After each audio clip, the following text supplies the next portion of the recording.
6-1 viewers, right here again. And I'm here with two very special ladies, Miss Shanel Magee and Miss Cheryl Goffigon. And we're going to be talking about what some people call the great imitator, or the disease called lupus. Ladies, thank you so much for coming to speak with us about such a personal journey, personal issue. Shanel? Thank you very much for having us. This is a great opportunity for individuals to understand what lupus is, because it is a very difficult disease to understand because of the symptoms vary from person to person, and they even vary from the individual from day to day. So it's really important for people to understand if they have loved ones or themselves might be going through some issues. Yes, I agree with that. And it took about 8 years, well actually when I turned 50, the doctors finally diagnosed me with lupus. So I have been diagnosed for 8 years now. And the things that I didn't have any idea, like lack of rest and people believing that you were even sick because you look healthy one day and then the next day you're in the bed for weeks. Yes. And they didn't understand. And so I'm just glad that we have this opportunity to make it aware to the community. Right. As I said earlier in the introduction, lupus is also known as a great imitator because it mimics other diseases.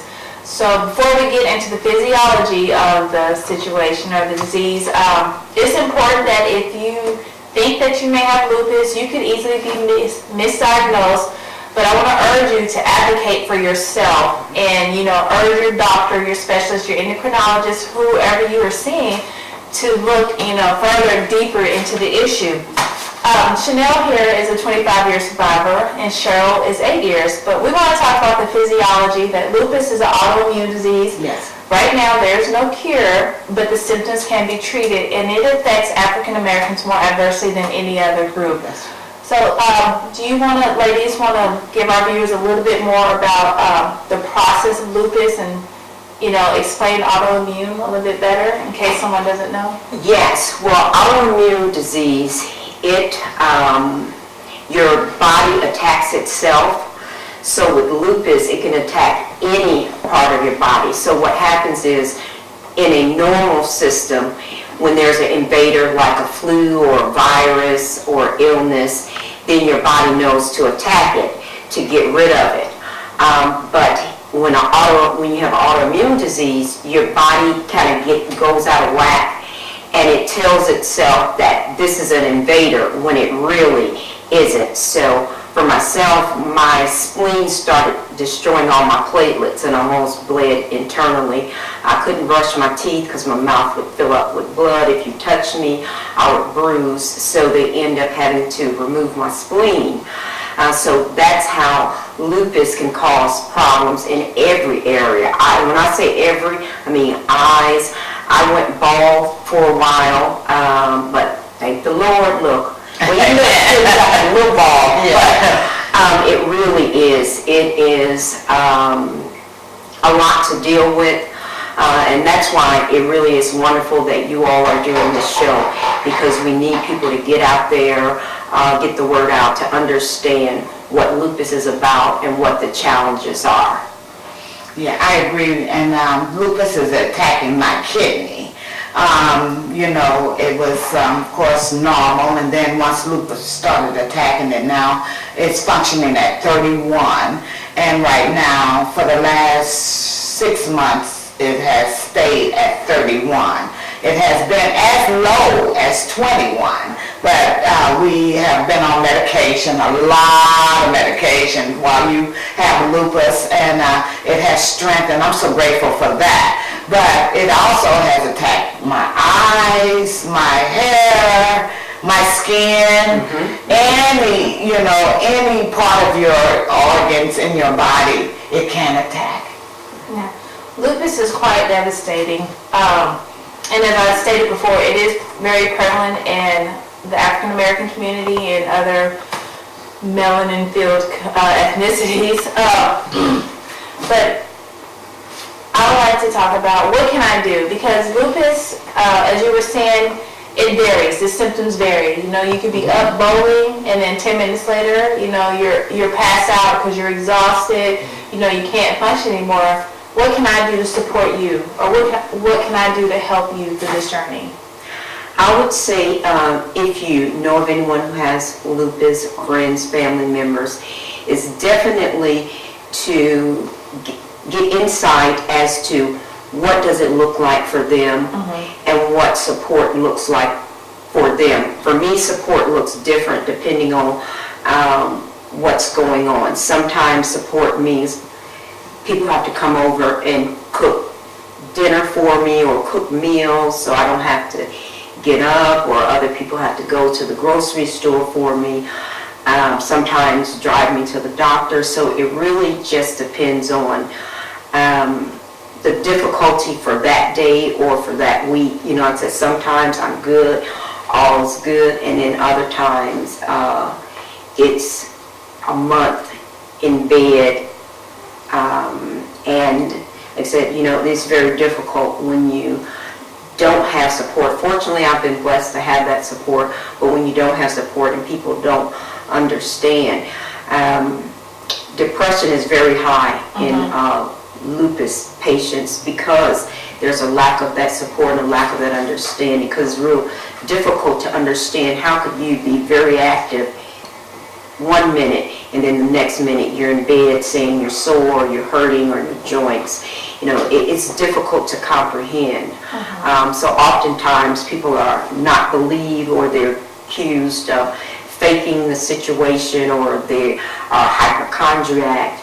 And it makes it very difficult when you have such a real illness, illness that can be fatal, and not having people to support you during your difficult time. So that's what I would say, ask the individual, what does support look like for them, because it will look very different for each person. And it will look different from day to day, even with the same person.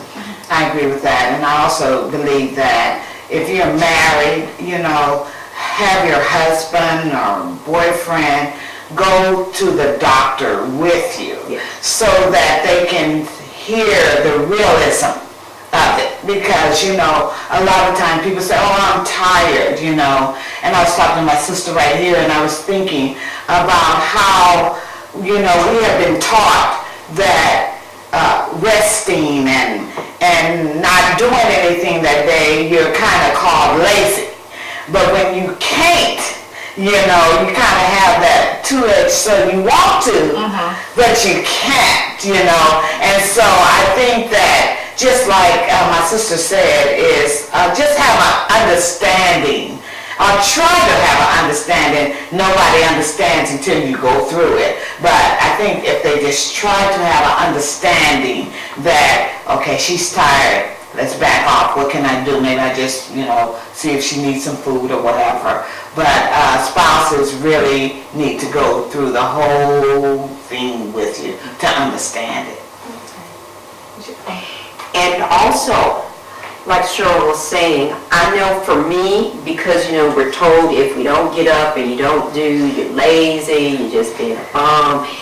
And I would fight that by trying to push through it, even though I knew I didn't feel like doing it. I'm hurting. Well, no, let me do it. And I would push through, and I finally learned that I would be the one in bed for 2 weeks. So I had to get a grip on that one and decide that, no, I just have to let people know I can't do it.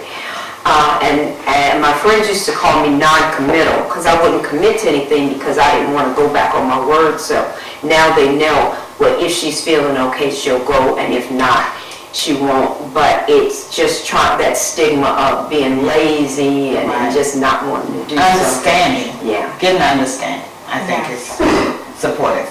Yeah, lupus is a very dynamic disease. It's constantly changing, you know, per individual, the disease itself. And I would urge you, if you are in your life, or someone in your life has lupus, there's a plethora of information out there. Educate yourself so that you can advocate for your loved ones, so that you can support your loved ones, so that you can be there for your loved ones, so that you can give them what they need. Right now, we don't have any support groups here in Corpus. The closest chapter is the one in Houston, correct? So you would have to take it upon yourself to be that support for your loved one, your friend, your boyfriend, your girlfriend, your sister, your husband, your wife, because lupus does affect men. That's right, yes. Let's make that clear. So we want to give them what they need and understand the severity of the disease and how it changes, how it affects them, and how it affects the people around them, how it affects their personal community. If you need more information, or if you would like to, speak with one of these ladies, or maybe even start a support group here in town, you can call the 361 or Gospel Express at 361-779-1186, and we'll be happy to point you in the direction of more information or get you in contact with one of these ladies if you need some support, if you were just diagnosed and you want to speak with somebody that has survived this, that is making this journey, that hasn't stopped, that is not letting lupus defeat them. I'm sure they'll be more than happy to speak with you, because it not only would be good for them, but good for you also. That's right. Would you ladies like to say anything in closing? I would just like to say that I would love to really, if anyone out there has lupus, contact one of us so we can have a support group here in Corpus Christi, Texas. Maybe even a march. Oh, yeah.